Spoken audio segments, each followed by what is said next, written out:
साच पूजा प्रगटे सर्व संपत् समृद्धये हरिता पूजका नाच जातु विघ्नो न जायते कृष्ण वीरायां वनिता हरिपूजये पुरुषो वापि लभते वाञ्छितं पदं स्नात्वा च ललितातीर्थे ललितां प्रणिपत्यपि लभेत् सर्वत्र लालित्यं यद्वा तद्वानुलभ्य च लभेत् सर्वत्र लालित्यं यद्वा गंगा नदी के तट पर स्थित है जहाँ क्षेत्र रक्षा करने वाली दुर्गा देवी ललिता गौरी का निवास है, जिनकी सभी श्रद्धालु सर्व प्रकार संपत्ति लाभार्थ पूजा अर्चना करते हैं। इस घाट की सबसे विशेष बात यह है कि यहाँ शिव के साथ शक्ति के दर्शन भी श्रद्धालुओं को मिलते हैं। घाट के ऊपर गली में मां दुर्गा को समर्पित देवी ललिता का मंदिर विद्यमान है। साथ ही साथ यहाँ काष्ठ एवं ईंट से बना राजराजेश्वर मंदिर भी स्थापित है।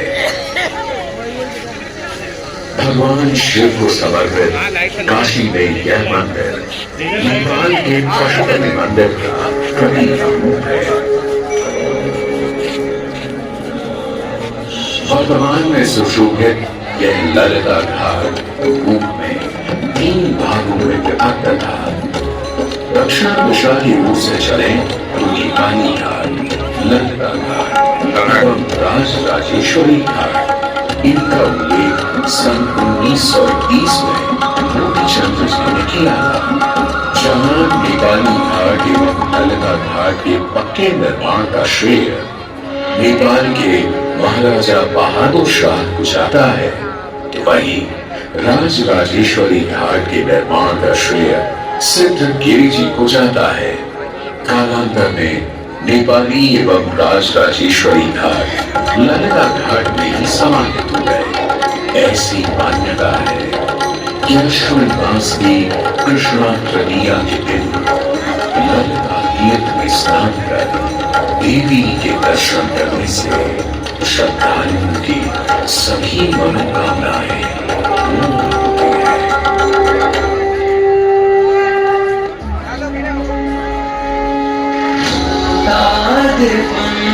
जगभूषणभूषिताङ्गम्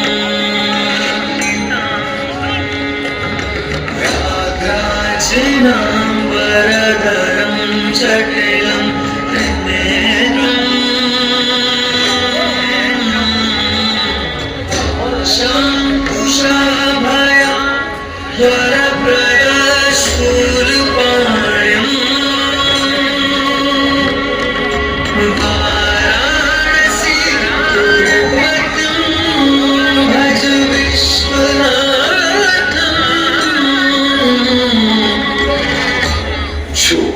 सभी जीवों के स्वामी है, जो सर्पों को आभूषण के रूप में धारण करते हैं, जो बाघ की खाल को सुशोभित करते हैं।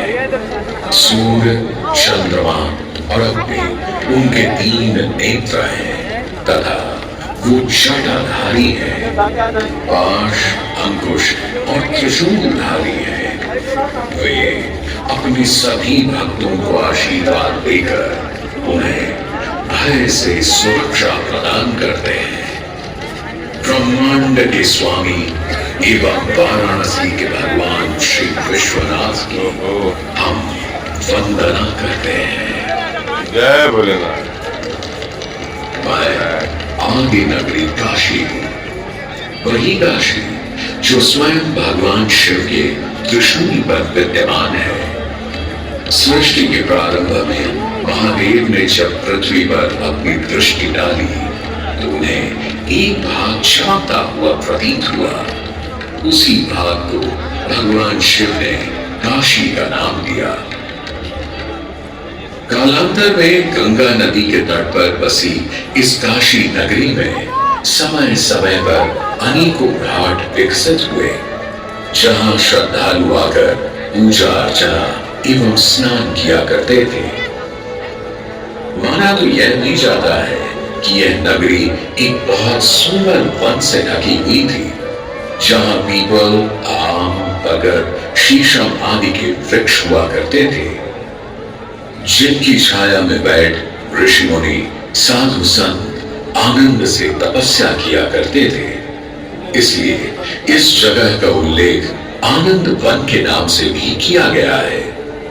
जितनी पुरानी काशी नगरी है, उतना ही पुराना यहाँ का काशी विश्वनाथ मंदिर भी है। भगवान शिव को विश्वेश्वर, विश्वनाथ आदि नामों से भी संबोधित किया जाता है, जिनका अर्थ है संपूर्ण विश्व के स्वामी। किंवदंतियों की माने तो सृष्टि के आदि में जब भगवान शिव एवं मां पार्वती पृथ्वी का भ्रमण कर रहे थे, उन्हें यह स्थान बहुत प्रिय लगा। तब मां पार्वती को यहाँ कुछ समय रुकने की इच्छा हुई, तो भगवान शिव अपने लिंग रूप में यहीं स्थापित हो गए। तभी से 12 ज्योतिर्लिंगों में इस मंदिर को विश्वेश्वर मंदिर के नाम से भी जाना जाने लगा, जहां भगवान शिव और माता पार्वती सदैव वास करते हैं। सदियों से इस पवित्र नगरी ने अनेक ऋषि मुनियों, तपस्वियों, धर्म गुरुओं आदि को अपनी ओर आकर्षित किया है। आदि शंकराचार्य एवं मंडल मिश्र ने इसी मंदिर के प्रांगण में बहुत समय व्यतीत किया। समय बदला, दौर बदला। भारत के स्वर्णिम काल पर विदेशी आक्रांताओं की नजर पड़ी, जिसे वे लूटने एवं सनातन संस्कृति को नष्ट करने के उद्देश्य से यहाँ आए। जब प्रथम बार गौरी ने आक्रमण किया, तब पृथ्वीराज चौहान ने उसे बुरी तरह पराजित किया था।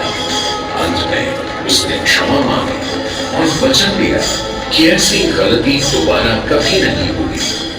अतः पृथ्वीराज चौहान ने उसे छोड़ दिया। संभवतः यह एक दुर्भाग्यपूर्ण निर्णय था, क्योंकि अंततः गौरी ने पृथ्वीराज चौहान को धोखे से हराया। तत्पश्चात उनके साथ बहुत बुरा व्यवहार किया तथा उनकी दोनों आंखें भी निकाल दी। पृथ्वीराज की मृत्यु के उपरांत हिंदुओं का मनोबल कमजोर पड़ गया, जिसके परिणाम स्वरूप आतताइयों ने अन्य मंदिरों के साथ साथ विश्वनाथ मंदिर को भी क्षति पहुंचाई। यह ऐसा काला दौर था जिसके स्मरण करने मात्र से आंखें नम पड़ जाती हैं। परंतु समय सदा एक सा नहीं रहता और दुख के ये बादल भी सुख में बदलने वाले थे। एक धार्मिक सम्मेलन में राजा टोडरमल की भेंट नारायण भट्ट से हुई। नारायण भट्ट एक बहुत धनी व्यक्ति थे। दोनों ही धार्मिक इंसान थे और नित्य प्रति भगवान की पूजा अर्चना करना अपना परम कर्तव्य समझते थे। दोनों ने काशी विश्वनाथ के इस पावन मंदिर का जीर्णोद्धार करवाया और वीरान पड़े खंडहरों में एक नई जान डाल दी। 16वीं सदी में संत तुलसीदास ने यहाँ रामचरितमानस की चौपाइयों को पढ़ा था तथा संत एकनाथ ने भी यहीं पर वारकरी संप्रदाय का महान ग्रंथ श्री एकनाथी भागवत लिखकर पूरा किया था। लगभग 17वीं शताब्दी के मध्य में मराठा शासक मल्हार राव होलकर ने काशी विश्वनाथ मंदिर के पुनर्निर्माण की योजना बनाई।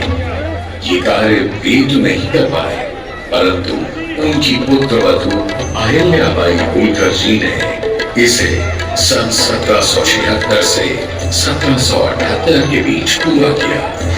वर्तमान काशी विश्वनाथ मंदिर निर्माण का श्रेय अहिल्याबाई होलकर जी को ही जाता है। इनके अलावा महाराजा रणजीत सिंह ने 1000 किलो शुद्ध सोने से निर्मित छत्र को इस मंदिर पर लगवाया। जहां ग्वालियर की महारानी फैजाबाई ने ज्ञानवापी का मंडप बनवाया, तो वहीं नेपाल के महाराजा ने यहाँ नंदी की प्रतिमा स्थापित करवाई। सनातन संस्कृति को सुरक्षित रखने के लिए जिससे जो बन सका उसने वैसा किया, और वर्तमान में भी यह क्रम देखने को मिल रहा है। सन 2022 में भारत के प्रधानमंत्री नरेंद्र मोदी ने काशी विश्वनाथ मंदिर का जीर्णोद्धार एवं सौंदर्यीकरण करवा इसके स्वर्णिम काल को फिर से एक बार जीवंत करने का प्रयास किया।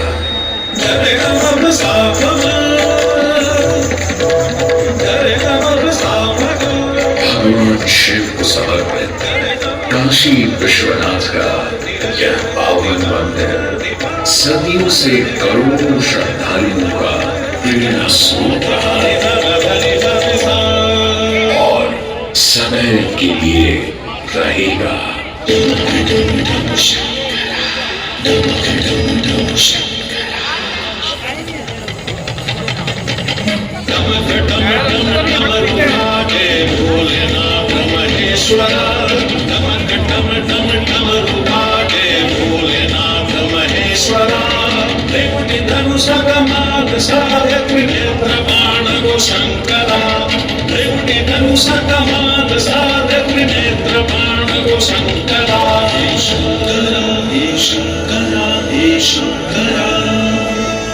वाराणसी में हो बसैया हो पिता गजराज के,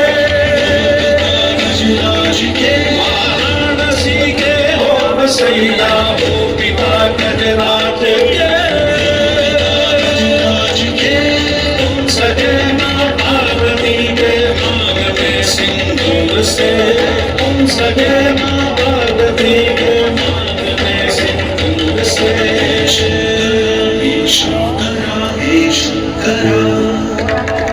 जटा के चुनरी लपेटे गंगा के समय वासदे,